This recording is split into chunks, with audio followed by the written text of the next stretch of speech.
I remember when I wanted to start my business, I called my dad excited. I'd made this decision. I'm literally on the metaphorical diving board. I'm about to jump into the stratosphere of, I don't know, but I think I want to go there. And 12 times in that conversation, he told me to get a real job. Come on. And I share that story a lot now, and I share it from stages when I speak to entrepreneurs, because my dad wasn't supposed to be my cheerleader in that moment. His job in that moment was to keep me safe. I mean, I'm a dad now. I have 2 amazing daughters. I want them to be safe. I want them in bubble wrap all the time. That's not right for them. Going through difficult times is a part of the journey. So he was literally trying to like keep me in the bubble wrap and telling me not to do it, because he had never taken that jump. He had never even gone to the edge of the diving board. He didn't even know that the diving board existed.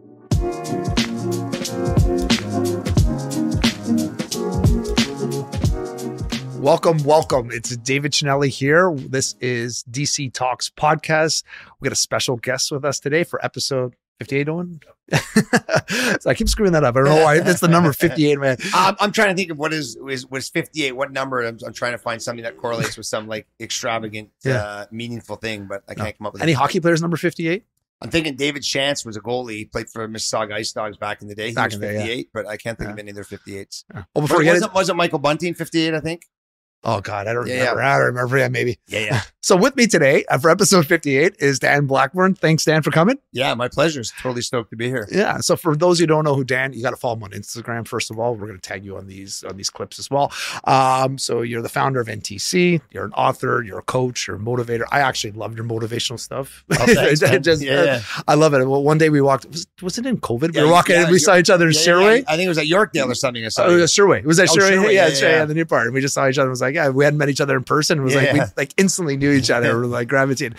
So thanks, Dan. Thanks for coming. Yeah, my pleasure. Yeah, I totally love what you do. And again, like you say about me, I've been following you for a while, and I like the content and your way of thinking. I don't always agree with everything you say, but I love the fact. But what I do agree with is your willingness to put it out there. Yeah. And I think we're all entitled to our opinions, and it's important that we can have platforms like this to say what we have to say. Well, the thing I've always said on the show is like, you're not supposed to agree with everything I said. Like, you're an individual thinker. Mm-hmm. We're never going to be 100% on the same page for everything. Right. And that makes good dialogue, right? Absolutely. And sometimes we'll say stuff is like, hey, may not always agree with, just to throw it out there. Well, as long as you know, in based on what's happening now in the media, as long as you don't freeze my bank account if we don't agree with something, then we're golden. Right? And if so, we'll go to court, and I'll probably win anyways. And I'll come back looking for you. So, but then you'll refuse to answer any questions. Yeah, so, exactly. Yeah.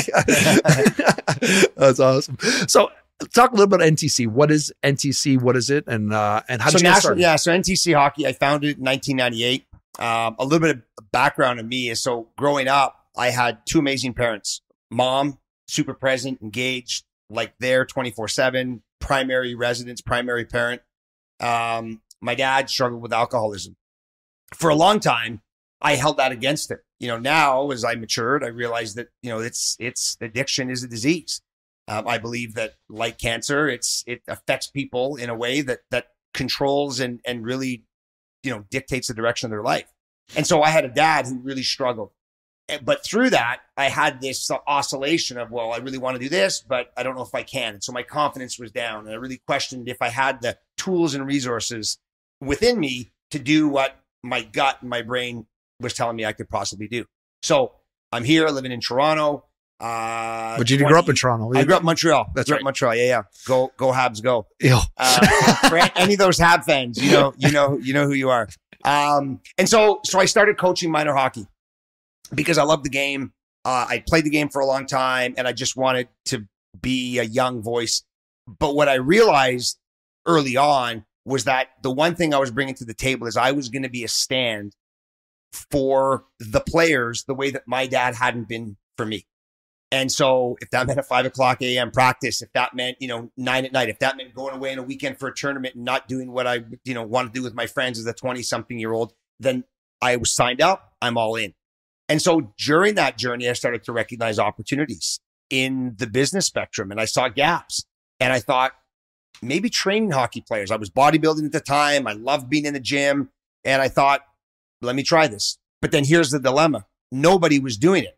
And so I remember thinking at the time, either this is a crazy idea and it's going to crash and burn, or no one's doing it yet. or they're just not doing it my way. Right. And so I went with the latter and figured I would, crank up the heat and put myself in the hot seat and see what happened. And in a very short period of time, players love doing the dryland training. They love the work. I outgrew the space that I was in and then moved to the facility we're at now in Northern Etobicoke and just started helping hockey players trust in their own selves, get a little stronger, a little faster, a little more powerful. They'd come back. Oh my God, I feel so good on the ice. It's like, oh, I guess what I thought about doing is actually working. So I literally just continued to scale. And here we are, whatever it is, 26 years later. I was going to say, when did it start? Like 26 years? 1998. Wow. Yeah. And I will say this, that my dad passed about 10 years ago. And when he passed, I had really gotten to a point that I'd forgiven him and I'd recognized that, the things that I used to resent him for were not, were some of those things were outside of his control. But I remember when I wanted to start my business, I called my dad excited. I'd made this decision. I'm literally on the metaphorical diving board. I'm about to jump into the stratosphere of, I don't know, but I think I want to go there. And 12 times in that conversation, he told me to get a real job. Come on. And I share that story a lot now. And I share it from stages when I speak to entrepreneurs, because my dad wasn't supposed to be my cheerleader in that moment. His job in that moment was to keep me safe. I mean, I'm a dad now. I have 2 amazing daughters. I want them to be safe. I want them in bubble wrap all the time. I know through a healthy perspective that that's not right for them, that scraping their knees and going through difficult times is a part of the journey. My dad didn't have those tools. So he was literally trying to keep me in the bubble wrap and telling me not to do it because he had never taken that jump. He had never even gone to the edge of the diving board. He didn't even know that the diving board existed. And so I remember in that time thinking, wow, I really am alone. Again, mom was supportive and I have a great brother, but none of them had been the entrepreneurs. So I was literally on a diving board all alone with no parachute, no soft landing pad. And I just went forward and here we are. It's funny you say that too. It's like my dad was the opposite. We've talked about before. Where I remember I got a job in Toronto Hydro and he's like, what the fuck are you doing? He goes, I didn't raise you to do this. You have an entrepreneurial spirit. I was like, you're crazy. You sent me to do my MBA and all this other stuff too. What'd you think was going to happen? So it was funny, the opposite, right? But the one thing that hit home was technically when I failed, I got let go from a job I didn't care about. I was watching. Hallelujah. Yeah. It was the best thing in the world for me. And I always encourage people there, if you get let go from a job, it's a blessing. That means God's opening a door for you. There's other paths for you to do. There's something better for you on the other side. So it's great. It was a good experience. Learn from it and move on. Not everybody can do that. But I always remembered what Jim Carrey, did you ever see him do that? Where he got his PhD, an honorary PhD. He talks about how his dad, and I always resonated that with me. So in case you know that, if you've Googled this, Jim Carrey talks about a congregational speech in which he's talking about, he's like, my dad was always scared. He was scared for me to do this and stuff too. He goes, but he had a job as an accountant, which he hated, but it was a safe job. And he goes, after 25 years, he got let go and then he had no foundation to do anything else. He failed at something he didn't even love to do. Right. He goes, at least, and now you're doing something you love to do. And I'm doing something I love to do. And you could flourish. So I think the mentality, a lot of us, even as parents, I sometimes too want to put the bubble wrap on my kids, but I think my wife and I are both entrepreneurs. We're like, I don't know what my kids want to do. And people look at me crazy. I'm like, what do you mean? I don't even know if I want my daughters to go to university.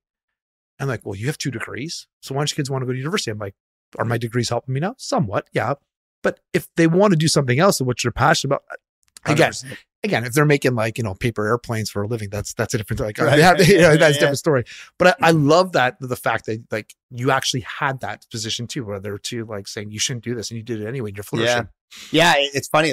I don't know a moment in time, on my continuum as a young boy to 1998, where I gained that entrepreneurial spirit. I do remember as a young kid, I started a baseball league and it wasn't because I wasn't included in the league. It was just, we had a group of friends and we used to kind of play pickup ball. And then there were a group of other friends and it was sort of like this sort of pickup ball, but a little bit organized. And I just ran with it and we built 4 teams and we had an all-star game and we would go door to door asking for people to donate. This is back when your bottle of pop, you could take to the store and you get 5 cents back. Yeah, I remember that. So we came up with these ways to fundraise and we bought equipment. And like I said, the all-star game, I built a schedule. And so when I think back to some of those times, as a 13 or 14-year-old, building a baseball league that didn't really need to be built, but I just wanted something more formal, right? I wanted us to have uniforms and names and yeah. And so it was just something. So I think I've always had that little spark in me. Yeah. To do, I love it. Yeah. To do things outside of the realm or outside of the typical box. You're very highly motivated, right? Like, and I love your, like we talked about before, like when you're doing your walks and you have these motivational things and the things you're saying to people, I'm like, I always resonate well with you in that. What was the onset for you to start? Like, obviously with your childhood you're brought up with two different types of parents. Where does the motivation come from? Were you always motivated behind that too? Or is it something because of the hockey that got you motivated and that you're able to pass on your motivation to other people? Yeah, that's a great question. This opens up, I think, a big dialogue. So I didn't know it, but number one, led by God. So I know now that the challenges I went through as a young boy without a dad being present, a dad that was struggling, me trying to fit into the alcoholic family, which anybody that knows, anybody that's going through the alcoholic family, everybody's affected. Everybody's sick. My mom was so upset about 3-4 years ago. I posted on social about, what it was like growing up in an alcoholic family. And she was upset because from her context, she thought I was saying that she was an alcoholic too.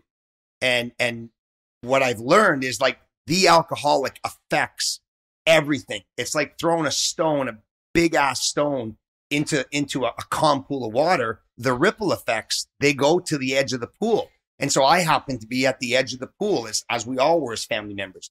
So the challenges I went through, the lack of confidence, questioning myself, like afraid to step out, like really step out of my comfort zone as a kid, trying to find a way to fit in, sometimes being mean to other kids because at least I got to laugh. And if I was laughing at you and we were laughing at you, then you weren't laughing at me. Like that, all of that crazy insecure dynamic.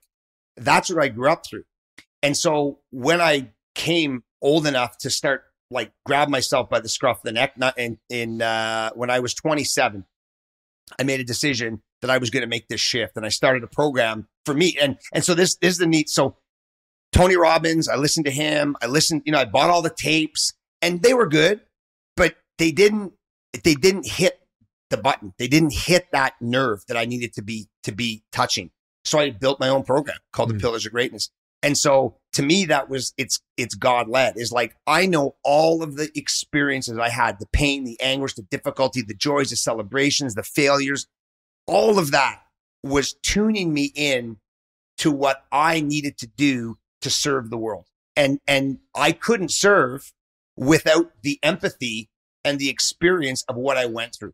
So it sucked at the time as a young 16-year-old, not knowing if anybody liked me, and afraid of my own shadow, emotionally, mentally. But it got me to this place. And when I embraced that, I was like, oh, this is how I'm going to move forward. This is the message of God. And so I was being honed, my skills, my experiences. And I just saw a homeless man on the way here today. And his sign said, hard times, if you could donate something other. And I had a $5 bill in my pocket.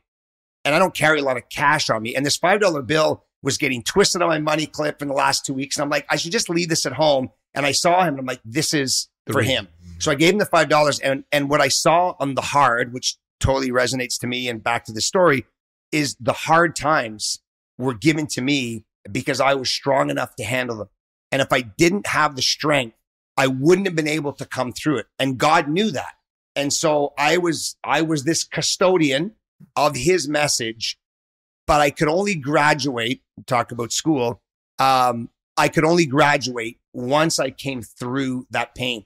And so now when I share, when I communicate, when I have a message, I pray. And even when, coming to do this today, it's like whatever message you need me to put out, whatever message someone listening or hearing, watching this, what they need to hear, I will be the conduit for that. And I'll put that message out. So everything you see on my Instagram, everything I do in the hockey world, everything I do with athletes is literally comes through that passageway. And there was a time when I used to question it. But the cool thing is the lack of confidence is completely replaced with this knowing that I'm well, I never was, but I never am doing this alone. Yeah. I literally have some badass dude beside me who's like, bro, I'm paving this road for you. Just walk along it. You've got the tools within you. Go nuts. Well, it's funny you say that because like we grew up, like my oldest brother was handicapped, right? So it was just funny we were saying that because a lot of things you experienced too, not the alcoholism, but it was like we had a handicapped family, right? It was weird because there's certain times we couldn't have people come over the home, and it was very different. So I can kind of like when you're talking about those stuff and how you felt as a person, like not getting out of the comfort zone. Very similar. It's funny like how that works, obviously in different situations too, but it's like, I think that's why you resonate with like really well with people. It's because you went through these hardships and we can kind of like, I can see that, like, I can see myself in you. You know what I mean? Like, even though you had, I'm not saying we're easier. Yeah. It was different. It was just, I think that's why you resonate so well with people. Yeah. I think like the pain, the challenge, the struggle, mine looked like, and I was in a different province and different family members, and yours was what yours was. And I say this to parents and players, hockey players all the time. You know, you hear the adage where someone will say, oh, you know, I know you're going through a hard time, but do you know how bad they have it? Yeah. Right. And I say like, but talk about minimizing my experience, right? The only thing I need, and to parents listening, what your kids need is just to be seen for the experience they're having and the feelings they're having. Sometimes I don't, as a dad and as a coach, I don't need to do anything other than just be there and be like, I get it. Like what you're going through totally sucks. And maybe the guy down the street, maybe he does have it worse. I don't know, whatever worse is on that defining line. Right. But for me, it's like what you're going through, if it sucks, it's like, I want to stand with you and be like, A, you're not doing it alone. And B, there's a way that you can get through this and totally recognize that the pain you're feeling is true for you. Yeah. And end of story. And then I'm over here at some other time in the future, I'm going to go through my stuff and mine isn't any less or more than yours. It just is what it is. And it's real for me. Yeah. Well, I find that too. Like, I guess I never thought of it that way. Like, it's almost like you're minimizing somebody too. And it's like, well, they have the courage to express how they feel about themselves. And you're just like, yeah, that's nice. But you're looking like, look at this person. You Right. know? Yeah. Yeah. We're in this whole space of mental health, which, you know, I'm glad we talk about it more, especially as men, right? The whole story of like, just keep it inside. But, you know, I shared with someone a while ago, they said, so, okay, I fell and, you know, twisted my ankle. And so I'm in real pain. But then someone says, oh, yeah, but it's not that bad because that guy down the road, he broke his leg. Oh, okay. Well, but then you go to him and then someone else is like, oh, you broke your leg. That's not that bad. That guy over there had his leg amputated. Yeah. And the other guy's like, well, that's not that bad. I've had both legs amputated. It's like it never ends. But the truth is each one of those people is going through real pain, physical, emotional, mental, and it's real. And so let's go into the real and hold a space for them to share it, to get through it, to support them so that they can package it up, figure out what to do with it and move forward. But do you find there's a fine line between, like, so for example, my brother had back surgery and he's still kind of struggling and stuff too. We're trying to encourage him saying, yeah, you look, but you're able to do this. And we're trying to not minimizing it, but trying to encourage him. So I think, do we find that maybe that's what the people's doing instead of saying, oh, you don't have that bad. So that person broke his leg. You've only sprained it. So you're better off. Or is it, because I guess it could take it the other way. You're minimizing. Is it a fine line between the two of them? Yeah, I think it's a fine line. The way I'm looking at it and describing it, it's more in that context of, you know, oh, you know, I'll give you something to cry about. Like what you're going through is like whatever, but dude, it's not that bad. Right. And it's like, oh, okay, well, what a horrible way to teach me to deal with the pain or the difficulty or the challenge that I'm going through. Right. So have you found, like, with your clients at this, so your athletes at NTC, did you find that some of them were lacking? Like, is it giving them confidence in themselves just by your motivation and saying, do you have to pull a lot of them up, and have you seen the progression of them once they embrace who they are? Yeah, I think it's number one, helping build it, show it. So I say to players and families all the time, we all have greatness in us. When we took our first breath when we were born, when the doctor slapped us on the behind, we took a big breath. And now we're alive. And with that breath came our innate right to greatness. And so it's in all of us. Now, how do you touch it? Like, how do you own it? Like, to see it. When I was 16, tell me that I could go and do this thing. I didn't dare do that because I didn't even begin to believe that I had greatness within me. I thought I was broken. So that's the first piece, is showing people that yes, you do have greatness in And you. how do you do that? How do you show them? Well, we have through the Pillars of Greatness, we have a program where we call it the next level principle is our first step. And we talk about accountability. It's like, what do I accept about myself? The truths, the good, the bad, the ugly. Like, let me just put it all on the table. And that's a real courageous act for someone to do. For a young hockey player who wants to get better, they're like, oh no, make me stronger. Like, I got to shoot the puck harder. I got to make better saves. Okay, those things are important, but it's the guy or the girl, it's the person inside that is going to dictate how you do that, if you do it, and how well you do it. Right. So let's accountability, boom, put it on the table. Then participate. Once I acknowledge that I have greatness, might be shy about it, too bright. I don't want the world to see that. Oh my God, that's going to make me super vulnerable. Because imagine if I did that and I failed. Oh my God, I feel horrible. I'd rather just stay over here quiet. So then we teach them how to participate. How do you show up in the world with your greatness?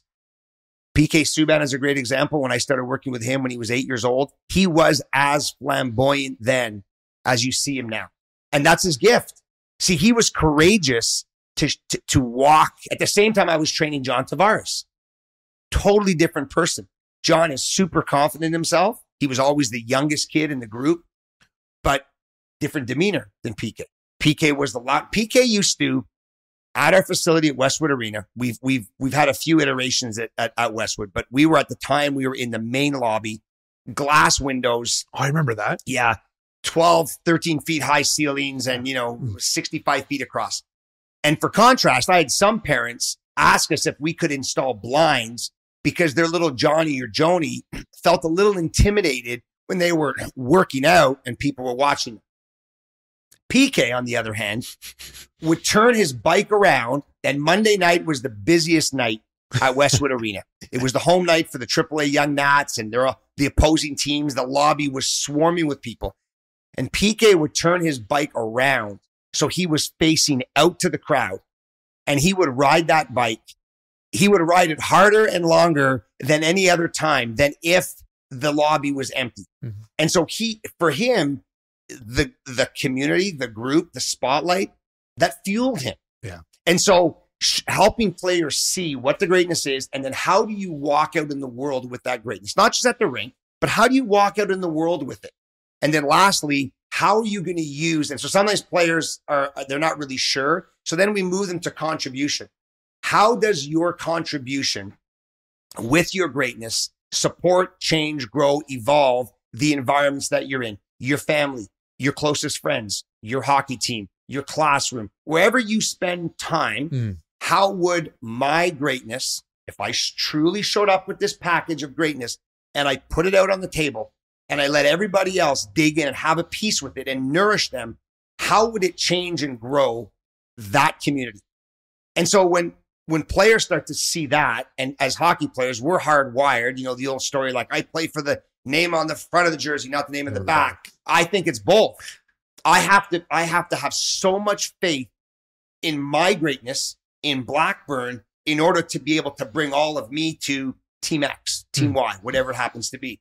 And so when players can see the continuum at somewhere in that carousel, the light goes on and they're like, oh my God, you mean if I did that? Well, number one, I have in me. Yeah, you do. Well, you just said you did. Oh yeah, I do. Yeah, but I don't want to show it to the world. Okay. But imagine if you did and would change that. It could help Johnny and Joni and Bob and Steve, could help the team and whatever that happens to be. Like your greatness could be the greatest playlist.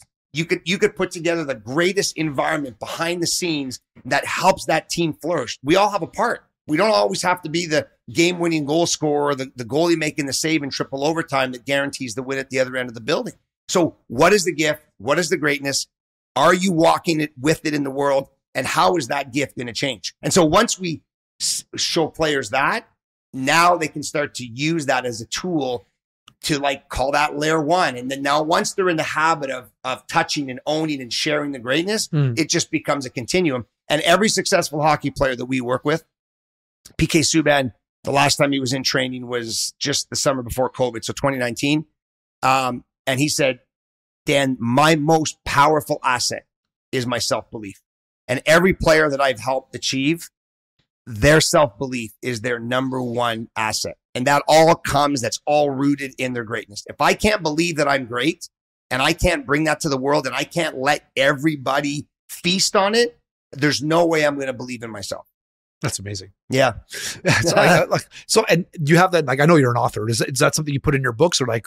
Yeah. So I have a whole program, The Pillars of Greatness. Yeah. Some of it's online.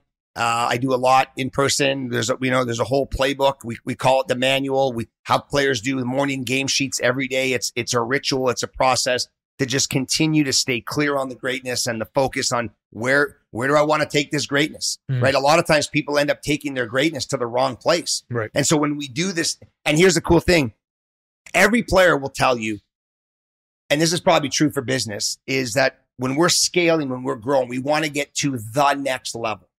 And to me, that's such a vanilla, that's so opaque, like the next level. What I want to help you do is get to your next level. Like we can get super clear, super defined. You and I were just talking about Porsches and being in the Porsche Club before we jumped on air. Yeah. It's like I can be very clear on what I want that next Porsche to look like. Oh, I want a Porsche. Well, like, are you kidding? Like we could like imagine, hey, I want a Porsche. That's like a never ending merry-go-round. Yeah. But if I can identify specifically what I want it to look like, it's the clarity. That's going to be the polarity that's going to pull me in. And so when we help players get super clear on it, it comes to a daily practice. And so there's, like I said, a morning game sheet where players are able to chart that out and stay crystal clear on it every day. You touched on a little bit about parents and like, again, affecting their kids. Well, just the blind stuff is just that I can see that when I was coaching as well. How are they affecting the game these days? Yeah, this we could do it. This could be like podcast 59. Look, I say, like, to me that this is so simple, it's so clear, is and where parents get messed up is in all the emotional stuff of it, right? Our goal as parents, our number one job is to build confident kids. And parents will say to me often, like, oh, my kid's not, kids aren't resilient nowadays. Well, how can a 9 or 11 or 17-year-old build resilience when mom and dad are doing all the heavy lifting for them? And by heavy lifting, it might be giving them a free pass. Maybe dad, mommy, family is wealthy and they're going to contribute to the team or buy the team, or they're going to have some kind of collateral that's going to leverage their son or daughter into a position. Like if a parent, to the dads and moms, if you're buying your kid a spot on the team, what you are telling them directly, because I've been through this. I've sat down with the kids. I've been with the players, with the tiers. What you're telling them is you don't think that they can do it on their own. And that is a staggering statement to make. And so build confident kids. Let them scrape their knees. Let them allow the process that's out there in the world to sometimes it's not going to go great. Some days are going to really suck. That's okay. Back to the piece. You recognize your son or daughter's in pain. Support them in that process. Don't try and pave the road for them or cut the lawn that they need to be cutting. Allow them to go through the process so that they're able to build strength in what they do. And so, yes, again, it's a bigger discussion, but build confident kids. Yeah. And the simple way, I say to parents all the time, ask your kids, how confident are you? Have that. And if your son or daughter can't open up and have that conversation, that's a telltale sign that they don't want to tell you what's really going on. So how can you help them build their confidence is allowing them to chart the course, to be part of the process, and to have them go out there and experience whatever they experience. Make it, hip, hip, hooray. Didn't make it, hip, hip, hooray. Here's another opportunity to learn, to gravitate towards something different, but help build confident kids. Yeah. How do you know what you like if you never tried something? I always say that, if you ever fail at it. And I think even my kids sometimes have an issue. It's like when they try it, because my wife used to be in the position where she was like an athlete and everything as well. But I would always tell her to try something. And she's like, well, she didn't want to fail. And I was like, well, what lesson are you teaching your kids? Just try it, right? Just try it. And it was one of those things. So I sometimes see that in the kids. I'm like, no, try it. So I had one daughter who tries everything. The other one who's kind of more reserved. We're trying to push her a little bit. And the funny thing, the more reserved one, she was applying for school this year, for art schools. And we're like, her grades aren't great. so Natalie and I were talking like, okay, so she's going to not get into the school because of her grades. We're just going to teach her to motivate her. Fucking chick got into both classes, both schools. Are like, it was funny because it's the one time we actually wanted her, like obviously you want your kids to do well, but it was one of those situations we were trying to instill on her, like your school is great. She's an amazing artist. But the thing is with her, she kind of lacks her focus when it comes to school. Like in the middle of a test, she'll draw this amazing art form. Like, so handed a test. I'm like, you didn't answer half the questions, but your art is fantastic. Yeah, look what I drew, Dad. But that's the thing we were trying to explain to, but, and then now she's actually trying, she's actually getting to be a good student again, but we had to push that in her. And we're saying basically, so now we had to instill something else. It's like, well, you'll fail a different way. Sure, you got into the school, but it's like, but if you don't get the grades, we're not going to let you get into the school. Absolutely. Right. And that's, or you'll fail out. So we're trying to explain it, but it's funny how we also have other friends, helicopter parents. These kids cannot do anything on their own. Right. And you hear about, I've said this before in the podcast, we actually had people like, we were at the basketball game the other day. My wife and I were in a box with RBC, and she had a review of one of her, so the one heads up in RBC had a review with her, with one of her, I guess her employees. His mom works at RBC. She sat down in the employee review with him. Wow. At RBC at that level. The kid's like 27 years old. 30. Could you imagine, like in hockey, we'd be like, I don't know. I want to say his culture, I'm hoping has changed. It sort of hasn't changed in this kind of sense. Like parents get the hell out of the dressing room. I'm the coach. This is how it's going to be, and lay the law. Is it still kind of that way, or do you find more of them trying to interject their feelings? Yeah, I think the helicopter parent thing is still real. I think it's still evident, but I think that there's, kids, coaches, there is a division, a separation, kind of 9-10 years of age. It's like mom, dad, drop your kids off and let us do the thing. Right. But again, it's the one thing that most parents struggle with is when the kids are going through a difficult time. And it pains me too when I see either or one of my girls going through some difficult times. Like I want, like I said before, the whole bubble wrap thing. But I also know I have the discipline to know, like, here's a teachable moment. And so I allow myself to just let them fester and know that I'm here and we can have dialogue and we can work through it. And the kids that are most successful at this game is they develop a network of people that they can lean on. And that's the thing with parents is sometimes you, mom, dad, don't have to be and won't be the solution spot for Johnny or Joni. And that's beautiful. Like back to the pillars of greatness, we teach about building a legendary army. I mean, you know it in business that we don't do it alone. Yeah. And so I have a very rigid, very strong army of people around me. And I tell players all the time, get 5 people that you trust, that you can lean on, that have what you want. Like they're already there.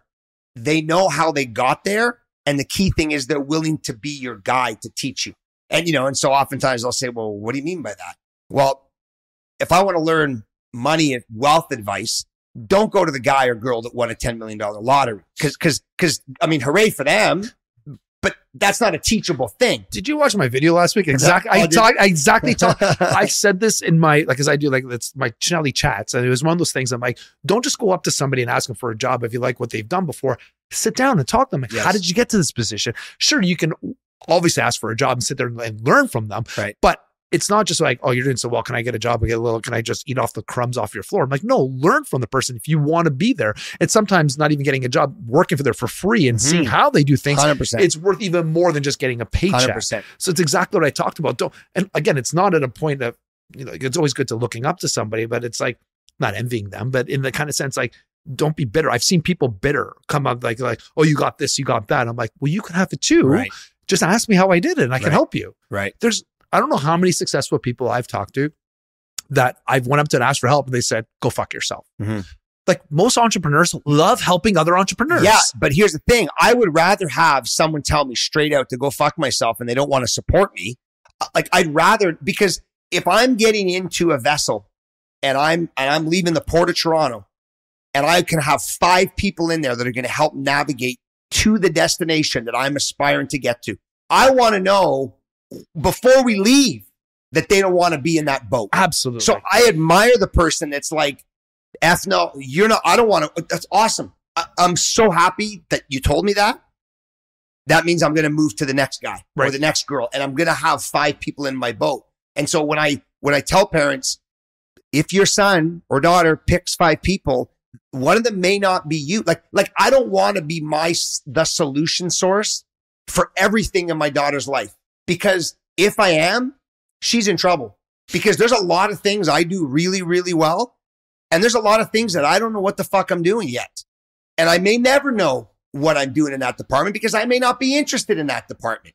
So let's find someone who is in that department who can literally be your custodian for that leg of the journey.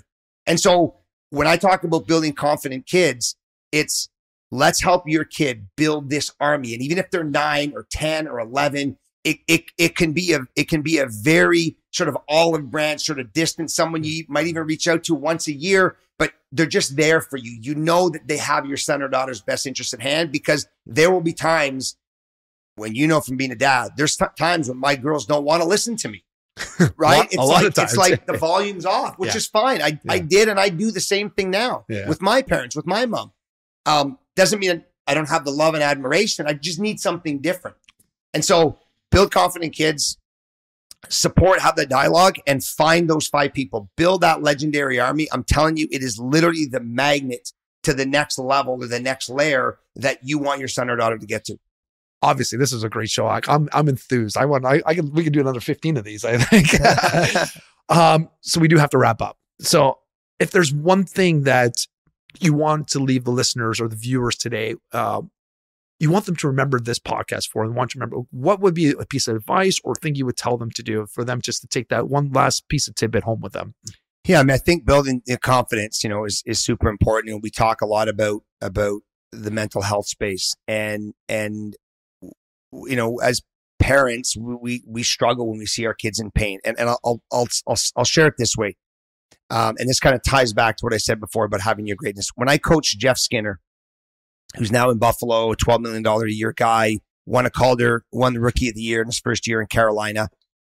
That year, when I coached him, people had told me he was high maintenance, which to me, I never really got what that meant. Like I want everybody to be high maintenance. I want everybody's emotion to be out here on a sleeve at some point in the journey, because this game of hockey and game of life can be a total shit show sometimes, and it can be the greatest experience of your lives. So people said, Jeff Skinner, good luck. So our first game, I'm coaching the Nats. We're at Westwood Arena, rink 2. Dressing room is just to the left of the hallway to get out to the rink. We're playing North York Rangers. The goalie, last name Palmieri, I didn't pick him for my team. He was disappointed and pissed off. And so it was like, it wasn't just Rangers against Nats. It was Palmieri against Blackburn. And he was having the game of his life. First game of the year, we're down 2-0. We come back 2-1, 2-2. On the ensuing faceoff, a minute and a half, 2 minutes to go in the third period, Jeff Skinner finds himself on a 2-on-1. He takes a shot, try to go short side, misses the net, puck cams around, game ends 2-2. I'm totally stoked because it was a great victory for us, right, coming from behind. We go in the room and Jeff's sitting in the corner and he's inconsolable emotionally, like the tears. And I walk in and I've always been an advocate for embracing and allowing everybody to be themselves. As long as you're not hurting yourself, hurting other people, or damaging property, bring it. And so I walk in the room and I look around, and there are a bunch of players there that I had coached the year before, and they're looking at, this is the jumping off point. And I looked at Jeff and I looked around the room and I said, when every single one of you guys cares that much about one part of your game, but one part of this team, if we can all do that collectively, you'll be better players and we'll be a better team. And Jeff wanted to score. Jeff knew the criticism that he was too small. Jeff knew that if he could score goals, it was going to be undeniable that he was good enough to play. Like, he was committed to scoring the goals. And that's what he did. And he was very good at it. Missing that one goal with the stick, with the game on his stick, really affected him. And that's beautiful. Like, it's beautiful that he saw it that way. And so a few years later, he gets drafted to Carolina.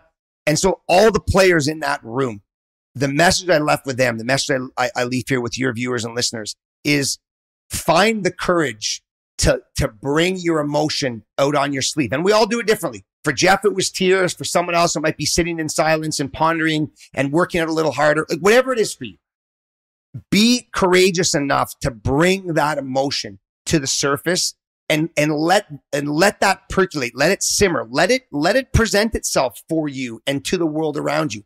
Because in there lies your gifts. It literally becomes your backbone. That is the flow or the current of your emotional and mental river that is guiding you. And it's a gift. It's beautiful. And so Jim Carrey, greatest joke teller of all time, some people might say, he did it through laughter. Other people do it different ways. And so if you're a parent, you're a player, you're a coach, find a way to support, to enthuse your kids, your players to live that way, to be that way, be themselves. And again, like I told everybody in that Young Nats dressing room, it'll make your players, your kids, better players, better people. And it'll make every single community that they're a part of a better community. I have nothing to add to that. That was amazing. It was beautiful. It really was. So Dan, if you want to hear more about Dan and follow him, I think it's great. What's the best place for them to find you? All the socials, NTC Hockey, TikTok, YouTube, Instagram. You can also follow my personal Dan W. Blackburn. I'm pretty active on social. Facebook, I guess. Facebook's still a thing, I guess. So yeah. So for us old guys, yeah. All those platforms, and then ntchockey.com. If you have specific questions, cool. Jump on. Yeah, DM us, email us. We'll be there to answer and help out any way we can. Honestly, Dan, this has been a pleasure. This has been amazing. So if you want to hear more about this or you love the content, obviously you can just listen to anywhere you listen to your podcast, subscribe, DC Talks Podcast with David Chinelli. And yeah, Dan, thanks again for coming. Yeah, my pleasure. Great to be here. Cheers. Cheers.